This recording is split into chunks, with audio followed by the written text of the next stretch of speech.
We are live in the Edward Jones chatting cage. I am JB, and we are joined by, you know him. He's right there. He's in Secaucus. Hey, Harold Reynolds, what's going on?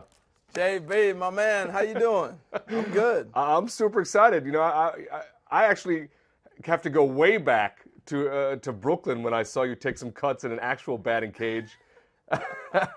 Yes. Yeah, wearing some Yeah. Manny dreads. That's going way back. I'm telling. I still got those dreads too. You know, I cut my hair this week, and I wish I had them hanging on still. All right. Well, this one's a little bit simpler. You don't have to make contact with the ball. It's questions from the fans, as you know. They're fired up. We got Twitter is already ablaze, so we're gonna get to that. And then when fans fire up their webcam, they'll join us. You ready to take some cuts? I'm ready, man. Let's do it. All right. Let's go baseball friendly first. This is from Fan MLB 100. Do you think the Angels will hold off the A's? It's going to be tough. You know, the injury to Richards is really going to make it difficult. I like the way their offense is clicking, but I would have to say no. All right, so this is the Edward Jones Chatting Cage. It's Harold Reynolds. Fans, fire up your webcams. Join us in the show. Be a part of the program through the power of awesome technology right here on the Chatting Cage. And just like this fan right here.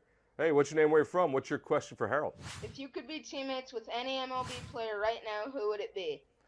Oh, teammates, probably Derek Jeter. I mean, how cool would that be to be on this tour with him, but also to play with him? I think it'd be a lot of fun, especially being a middle infielder. I think Derek Jeter would be that guy. This would be the year to do it, too, if you're going to do it. That'd be a good year to celebrate with him. No doubt, man. You know, you're going everywhere. You get to eat free. You're hanging out. I think it'd be pretty cool. I like how you prioritize things, HR. I always have, and I always will. Go back to Twitter right now, and this is going to go to the social media fans out there because there's a lot of questions coming in. I know you can't read them. New York City Chick wants to know, can you please ask Harold, join Twitter, and when's he going to do it? No Twitter for me, man. You know what? I'll let everybody else handle that. I get a chance to be on TV and just talk to everybody. So I'll let you guys continue to do the Twitter thing. I think it's awesome, a great way to communicate. I think the players that have got involved in Twitter have done a great job. But for me, I don't know. I don't really need it, so to speak. Staying away, letting the rest of us handle it. That's cool because then we get the opportunity to do this. We bring Twitter to you, which is what Chatting Cage. I don't think anybody really, you know, is that concerned what I'm doing if I'm at a restaurant eating or whatever, you know? So I don't know. I'm a little old school with that. Just a little bit.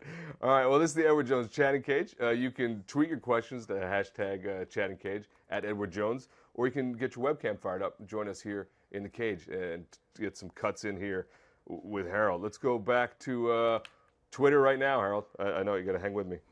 Which division leader is more surprising to you? From Laura H. Baltimore or KC? Oh, I'd say Baltimore. I mean, when you're thinking about the Red Sox won a World Series, you knew the Yankees had reloaded in the offseason. Toronto was going to be good. I think just because the East is that tough, you didn't know what you're going to get from Nelson Cruz, and Baldo Jimenez has not worked out. And to say the Orioles were going to be on top, Matt Wieters is injured, and you look at Chris Davis struggling. I think it's amazing what the Orioles are doing. I love the Royals. I saw them coming along. But I think the Orioles are the bigger story. All right, the O's get the nod from Harold Reynolds in terms of the bigger story in Major League Baseball 2014. As we approach September, lots going on. Hey, we got another fan with us. What's your name? Where you from? What's your question for HR? Hey, guys. My name's Tim. I'm from Cincinnati. Harold, do you think there's anybody in the major leagues right now that's faster than Billy Hamilton? You know what? We had this debate early on. I thought D. Gordon was right there, Mike Trout. When we were trying to break them down stealing bases. But last weekend I did a game in Cincinnati, and I got a chance to see Billy Hamilton in person live with my own eyes. And, he's probably the fastest guy I think I've seen in a long time.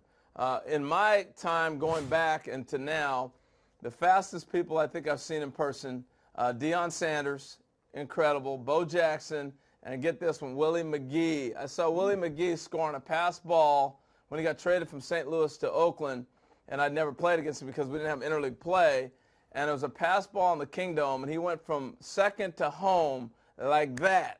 And so I had to put Willie McGee up there with some of the fastest that I'd seen. All right, that is some eyewitness reporting from Harold Reynolds in terms of who you should be paying attention to for who's quick. Follow up on that, D, Gordon, Billy, Mike Trout. Who's more exciting to watch play? Trout does stuff every day. I mean, if you're looking at just running the bases, I think Billy Hamilton is incredible. He's fun to watch. He's always going everywhere. But Mike Trout, all-around game, I mean, you're going to see a light tower power home run. You're going to see him hit a ball in the gap. He'll go get them. I'd say Mike Trout all around. But the most exciting in baseball for me is Yasiel Puig. I don't think anybody even touches his register. He's must-see TV. You don't know what he's going to do every night. You don't. Good or bad. That's exactly right. That's the description. You literally do not know what he's going to do from one moment to the next. Another fan gets a shot, set up the pitch machine for Harold Reynolds. What's your name, where you from? What's your question for HR? My name is Noah from Minnetonka. What was your favorite stadium to play in? Hey, Noah, how you doing? I loved old Yankee Stadium. When I first got there, it was still, you could see the voices and see the people that were playing out there still, it seemed like. I walked out on Yankee Stadium. It was so green. I'd never seen anything like that. But Canham Yards, when that came along, shortly became my favorite. But I'll never forget playing at old Yankee Stadium, and that kind of has that impression on me right now. The old Yankee Stadium, plenty of guys do talk about that one as just the absolute cathedral for baseball. A chance to play there, something phenomenal. What else? Let's go back to Twitter. We'll put you on the spot with this one. This is from Base. Twitter makes me nervous, man. I know. Okay, here we go. I'm keeping the easy ones. I'm keeping the softball ones coming in. Well, this one not so much. This is from Mullins Got Speed. Who do you think will win the MVP awards? Wow, it's going to be interesting this year. In the National League, there hasn't been a team that's really taken off, and so I think this comes down to a team accomplishment a lot of times. Mm-hmm. I know Stanton's having an incredible year. You got to throw him in there. Justin Upton with the Braves starting to come on.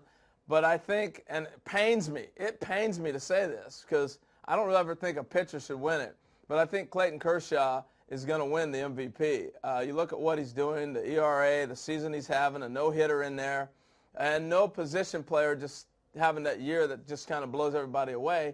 I think Kershaw's going to win. Mm-hmm. There you go. And you talk about, too, that team outcome seems to have effect on the voters before that year is done. So that does affect what's going on there. And then the American League, the American League's going to come down to, Mike Trout, is he going to finally win one? Mm-hmm.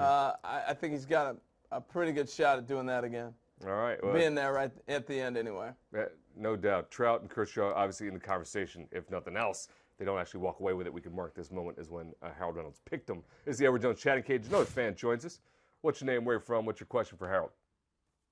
Hey, how's it going? I'm Steve. I'm from Milwaukee. And do you think my Brewers have enough juice to win the division? Well, Steve, the Brewers, you know what? They surprised me. I think their pitching's better than everybody thinks.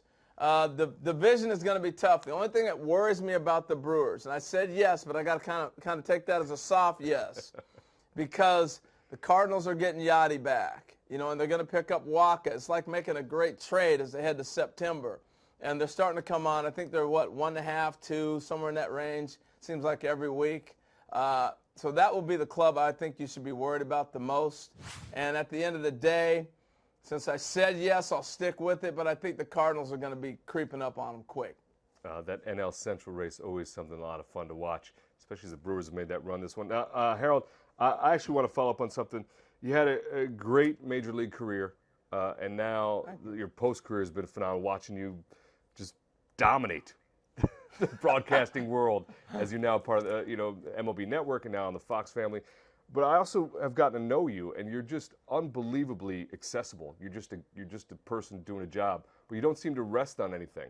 What is it for you? What's the engine? What's the key for you as from baseball on through your post-baseball career that has been the key to your success and as you drive for your own goals? Well, I think the big thing is I've been a people person, and I'm in a people business. So that's really it. I love the game of baseball, and God's kind of given me this personality that's engaging to people. But if you're going to be in this business, I think you gotta be open, you gotta be honest, you gotta be yourself, and that's kind of what I've tried to do. And I'm not really working. I'm talking about baseball.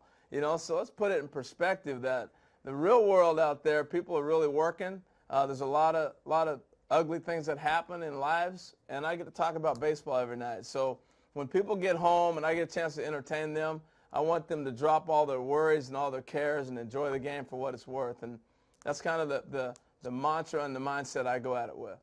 That is a lot of love and a lot of passion right there from Harold Reynolds for the game of baseball. Thanks, sir. Hey, I think you see what the keys are there. So one more before we wrap things up. I know you got to get to your job out there. It's from West Coast Baseball 1, and it's sort of a fun one. Which pitcher did you least like to face during your career?